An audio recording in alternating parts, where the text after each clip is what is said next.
Now you want to finish up your cast on edge.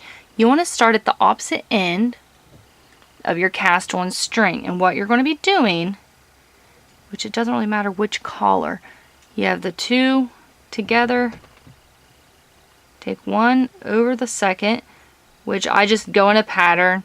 I got the yellow on there, so I'll pick up the black. Well, it's like green. I got the black, so I'll pick up a green one.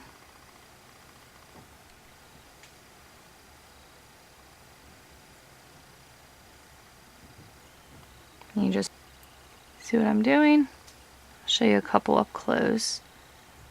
I picked up the black, pull it through. Okay.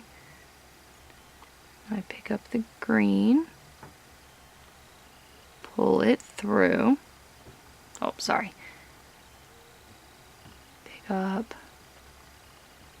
makes a black loop, pull it through. This is why you want to use a contrasting collar, because this string is separating that row out for me. And do this all the way down to the end. Alright, I'm to the very last stitch, and now all I'm doing is pulling those two through, and that's locked in. Now we can take this apart.